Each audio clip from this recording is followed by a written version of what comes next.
رائے احمد خان نے 80 سال کی عمر میں ساوی، جو کہ ان کی گھوڑی کا نام تھا، کی لگام تھامی اور انگریز سامراج پر حلہ بول دیا۔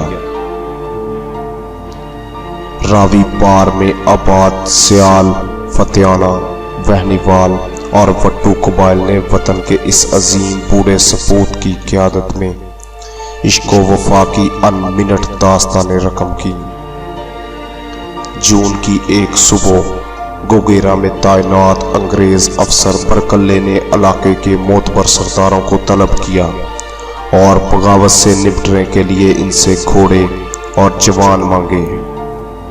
رائے احمد نواز خان کھرل نے برکلے کو جواب دیا کہ صاحب، یہاں کوئی اپنا گھوڑا، عورت اور زمین نہیں چھوڑتا۔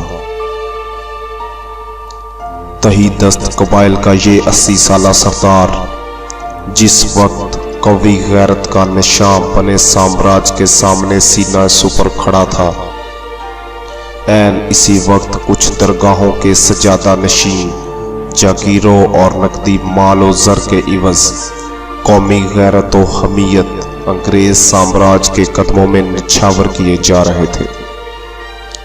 اگرچہ رائے احمد خان کھرل کے بلاوے پر آنے والے زمیندار کھرل سردار کی آواز پر لبیک کہہ رہے تھے، لیکن ان میں سے ہی سرفراز کھرل نامی ایک شخص میر جعفر و میر صادق کی تاریخ دہرانے کو بے چین بیٹھا تھا۔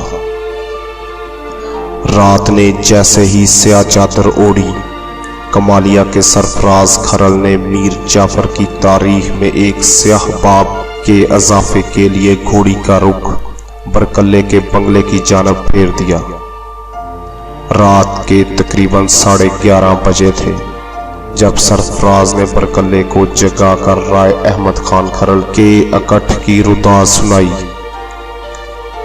صبح ہوتے ہی برکلے نے جھامرا پر چڑھائی کر دی، لیکن رائے احمد خان کھرل ہاتھ نہ آیا تو انگریز نے گاؤں کے بچوں اور عورتوں کو لے جا کر گوگیرا جیل میں بند کر دیا۔ یہ خبر مجاہدین تک پہنچی تو موجودہ اکاڑے سے خانے وال تک کا علاقہ میدان جنگ بن گیا۔ ایک طرف اگر راوی پار میں آباد قبائل قومی حیثیت کا نشان بنے اپنے 80 سالہ کھرل سردار کی قیادت میں سینہ سپر تھے،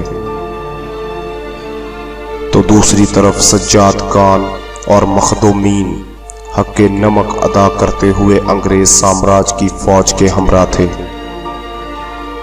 جن میں سے دربار سید یوسف گردیز کا سجادہ نشی سید مراد شاہ گردیزی،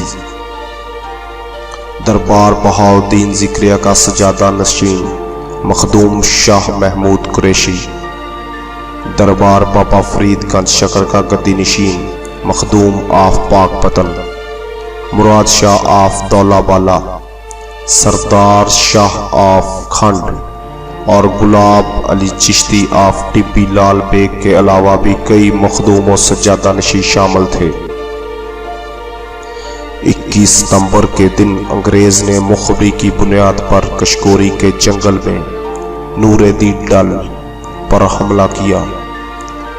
بار کے مجاہدین آزادی نے ایسی داد شجاعت دی کہ انگریز فوج توپ خانے سے مسلح ہونے کے باوجود ظہر تک 1.5 کوس پیچھے ہٹ چکی تھی۔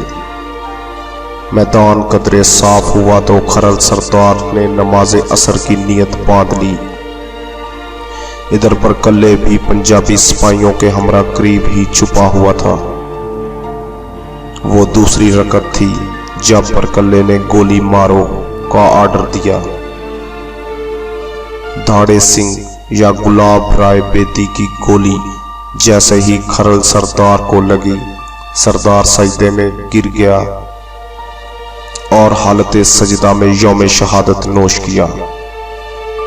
رائے احمد خان کھرل اور سارنگ کھرل اپنے اکثر ساتھیوں کے ہمراہ اس معرکہ میں شہید ہو گئے۔